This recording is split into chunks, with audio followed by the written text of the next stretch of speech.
Magandang araw po sa ating lahat, sa ating mga subscriber po. Nandito lagi po sa ating YouTube channel. Marami po salamat sa inyong suporta at pagtiwala sa akin at sa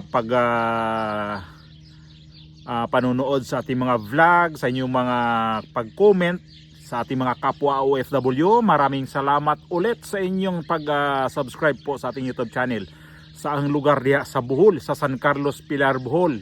Magandang araw, maadjong adlaw sa tanan diha, sa mga kaigsuunan diha, sa mga kaparyentihan diha, sa mga kaigawan, tanan na, no? Mga silingan, mga basta. Tibok Bohol, tibok Pilipinas, tibok kalibutan. Magandang araw ulit. Edgar Mihorada. To. Kita nyo to, oh. Ilagay ko lang sa screen din yan. Yan, yan. Kita nyo yan? Yan. Ano nakalagay dyan? Representative Barber Scene as di ko mahirap pagbasa ang baliktad, no, as possible DILG leader. Yan ang nakalagay ngayon diyan. So nakita ko to noong ano pa last week pa ito nakita ko.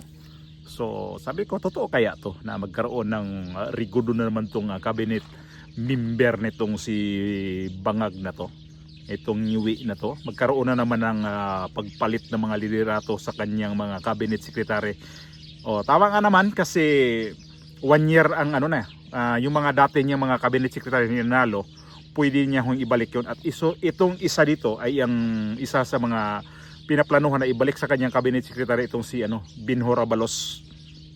Wala akong believe nito si Binhor Abalos na to, abogado pero mahinang nila lang. So ito kasi, itong nakalagay nito nung nakaraang linggo pa ito na nakita ko. So sabi ko totoo kaya ito talaga. So ito ngayon yung istorya nito. At mamaya may video tayong panoorin sa press briefing ni Claire Castro. Okay. Basahin muna natin tong nakalagay dito. Ito yun siya ang babasahin natin ngayon. Ayan. Kita nyo, nakikita nyo. Ilagay ko na lang ulit ito sa screen. Okay, maggamit tayo ng pangpatulis sa mata. Okay, sandali lang na. Okay lang, pasensya lang muna ho kayo ha. Kasi interesado ako nito gawa na reaction ito. Okay. Ipakita ko ulit sa inyo ha. Galing ho ito sa The Metro Standard. Okay, basahin ko na to. Former Surigao del Norte 2nd District Representative Robert Ace Barbers is being considered as a possible replacement for Interior and Local Government Secretary John Vic Rimulya. Following criticism over the department's performance in delivering key government functions, particularly in law enforcement, coordination, and interagency operations. Barbers is seen as a possible successor to Rimulya as discussions continue in Manila. As calls persist for stronger enforcement leadership within the Department of Interior and Local Government. Totoo kaya talaga to? Pero mayroon akong naamoy na magkatotoo ito. Kasi sa press briefing na in-interview tinanong ho ito si Claire Castro sa mga media, mayroon siyang sinabi dyan na hindi daw ho niya alam, hindi daw siya sigurado. Alam naman natin, kaya itong si Bongbong Marcos kasi kapag nakita natin na ang kanyang mga cabinet secretary ay hindi na siya interesado dito, pwede na ito ilaglag. Anytime, pwede niyang palitan yan. Ito yung press briefing na interview. Wala pa pong anumang makukomento sa panawagang yan. Hindi po ito napag-uusapan sa ngayon. Gaano po ka-satisfied ang Pangulo doon sa performance ng DILG, not only with the Senate fiasco last week, but also with wrong information about Zaldico's golden visa, Zaldico's Portuguese passport, the timeline for his arrest, as well as the supposed soon release of the Interpol? Medyo nagkasunod-sunod po kasi. Ano po yung pinapataw ng Pangulo? How does the President hold the Interior Department accountable for these gaffes? Sa ngayon, ang huling pagkita ko po na sila'y nagkausap sa aking huling, kumbaga ako'y witness, yung huling pagpupulong bago tayo nagkaroon ng briefing noong Huwebes. Wala po sa akin, personal po, ay wala naman po akong nakitaan na natanggal ang tiwala ng Pangulo kay Secretary John Vic Remulla. Ma'am, last for my end. So, ibig po ba sabihin, walang katotohanan yung mga umiikot na balita na maaaring si dating Senator Antonio Trillanes o kaya naman po ay si dating Interior Secretary Benhur Abalos yung pumalit kay John Vic Remulla sa DILG? Wala pa pong ganong ibinibigay sa ating mga impormasyon. So mayroong namumuong tatanggalin, ilalaglag itong si John Vic Remulla. Kapag ginawa to ni Bongbong Marcos na itong si Remulla, tatanggalin niya bilang DILG Secretary, malamang wala na siyang tiwala masyado sa mga Remulla. Napasubo nga lang siya dito kay itong kapatid ni John Vic, itong si Ombudsman Boyeng Remulla. Pero hindi niya na pwedeng tanggalin ho yan. Pwera na lang kung gawa niya ng issue ho yan. Kasi pwede ho siyang ma-impeach.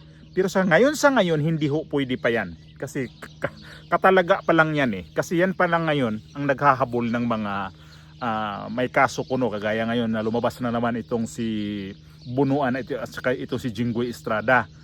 So ito ngayon, itong topic natin ngayon, itong si John Vic Remulla. Alam naman natin na daming sablay si John Vic Remulla. Unang-una kay itong si Saldico, di ba? At hindi lang pala itong si itong si Barbers ang may plano dito na kukunin bilang sa DILG. Kasama si Trillanes. Pangbihira naman to si At saka ibalik si Benhur Abalos. Sabi ko nga, palagay ko si Benhur Abalos hindi ho ito ibabalik diyan kasi parang ang plano nito ni Benhur Abalos ay ililipat sa Department of Justice. Papalitan yata yung bakla yata doon na acting secretary. Itong bakla na tong si Vida, Frederick Vida. So yun ang nakikita ko na ito si John Vic Remulla, malapit na ho ito ilalaglag. Kung matandaan natin ang nangyari sa mga Birsamin, no? Amina Pangandaman, sus, Ginoo ko. Ano nangyari doon? 'Di ba kung alalahan ibalikan natin ang nangyari sa kanya, bigla ho 'yun eh. Tapos ang pa nga noon, nag-resign pero hindi 'yun nag-resign, tinanggal ho 'yun. So ito na naman ngayon. Ito si John Vic Remulla, may umuugong na sisibakin sa pwesto. So palagay ko naka-line up na ito si John Vic Remulla. Kasi nga ang dami niyang sablay eh. At dito siguro si Bongbong Marcos sobrang napuno na dito kay John Vic Remulla noong time na hindi nahuli si Bato de la Rosa. Kasi pumunta sa Senate mismo, nagkita sila ni Bato de la Rosa pero wala siyang ginawa nun. Kasi ang talaga nila nun, hindi talaga nila pwedeng mahuli pa si de la Rosa dahil doon sa kanyang sa Korte Suprema. So ang TRO hindi sila pinagbigyan pero mayroon silang inaantay pa na 72 hours para magkaroon talaga ng confirmation doon kung papayagan ba o hindi si De La Rosa na huhulihin sa ICC.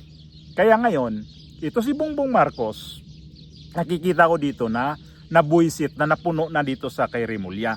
At mag-ingat si Bongbong Marcos dito sa mga Remulla kasi matindi ho ito sa laro pag ganito ha. Nagkamali lang si Bongbong Marcos nito na kinuha niya tong dalawang magkapatid kasi sigurado siya dito. Siya din ang darating ang araw nito. Darating ang araw nito, siya din ang ilalaglag dito. Kung tatanggalin to si John Vic Remulla, kung hindi niya ilipat to ng ibang departamento o ano man, nanganganib si Bongbong Marcos dito sa mga Remulla. Backfighter ho ito eh. Grabe ito pag naghudas. Pag hinudas ni Bongbong Marcos to, mayroon pa isang Remulla ngayon nasa ombudsman. Ang problema ngayon ni Bongbong Marcos, pag hudasin niya to si John Vic Remulla, nandyan si Boyeng Remulla sa ombudsman. Pwede siyang, pagbaba niya sa pwesto, si Bongbong Marcos, humanda ka Bongbong Marcos kasi doon ka titirahin nito ni Boyeng Remulla. Mag-ingat ka dito sa mga to kasi grabe ho ito maglaro sa mga politician. Hindi lang ho dito ang mga Duterte ang nilaglag dito mga Remulla. Ang dami na. Etong ngayon Cavite. Etong si Bong Revilla. O di ba pinayla ng kaso. May kaso sa ombudsman ngayon. Di ang ginawa ngayon sa Remulla kasi ito si John Vic Remulla, kapag hindi to ilipat ng ibang pwesto, kapag natanggal sa SILJ, malamang mayroon tong pahaging nakakandidato ulit ng gobernador sa Cavite. At nakikita kasi niya na itong mga Revilla, isa to sa mga pabibigat din na kalaban niya. Na dyan. Kasi maglaban-laban yan eh. Kaya ito pala ngayon, itong Remulla, nilinis muna nila itong si Bong Revilla. Kaya ikaw Bongbong Marcos, huwag kang magkampante dito sa dalawang magkapatid na Remulla. Kaya matindi nga yan. Ay nako, hindi lang ikaw ang ginawa nito ng biglang nagpalit ng naglaglag nito. Si Binay nga noon nilaglag nito eh. Lumipat to si John Vic Remulla dito kay dating Pangulong Duterte. Ngayon, Bongbong Marcos, kapag pagbaba mo sa pwesto, kapag tinanggal mo to, itong si Boyeng Remulla na mukhang agnas na ang mukha, nako, humanda ka kasi mayroong sinabi yan siya na hindi siya mangimi na pwede siyang mag-file din ng kaso nito kay Bongbong Marcos kapag may nakitaan din na may mga nag-violation nitong si Bongbong Marcos. Malapit-lapit ka na eh. May na tayo ngayon, 2027, 2 years na lang eksakto ang ating yung presidente ninyo dyan na mawawala na ho yan. So ngayon, wag kang basta-basta na itong mga Remulla, babala lang kasi nga sobra kang hudas ngayon, huhudasin mo itong mga to, tapos ikaw ang kapwa. Ay nako, mga hudas ho ito eh. Si Bongbong Marcos hudasin niya to, si mga Remulla hudasin niya to. Nako, ang mga hudas maghudasan, yan ang mga nila dyan. So bilang nakikita mo na, kung hindi mo nakikita yan, nakikita ko to akin to, kung anong ginawa itong mga Remulla, di humanda ka. Kasi may balik ho sa'yo yan, sigurado Bongbong Marcos. Sigurado ako dyan. Kasi ito si Boyeng Remulla, maganda yung posisyon niya dyan eh. Ombudsman, taga-usig ho yan ng mga kaso kuno.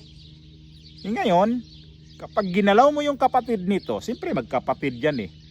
Anong nito ni John Vic Remulla? Magsabi yan sa kanyang kapatid, o kuya, o manong, anong gagawin mo sa kaya ngiwi na yan, mukhang ilalaglag na ako tagilid si si Bongbong Marcos ang kapag tong Remulla ang kanyang pakialaman, may mga mga tao nang nagmapa na kung sino yung dapat ipalit. Yung sinasabi ni Claire Castro kanina, nako, mayroong namumuo talagang tanggal dito kay John Vic Remulla. So abang-abangan natin nga to. Maganda rin to maganda to. maganda to kapag ito'y matuloy kasi magandang laro, magandang laban din to, magandang laro ito. Sila na mismo nito maglaban-laban na, sila mismo maglaglagan na. Kaya nako po, Bongbong Marcos, yari ka dito. Sigurado ako, yayariin ka talaga sa mga Rimulya.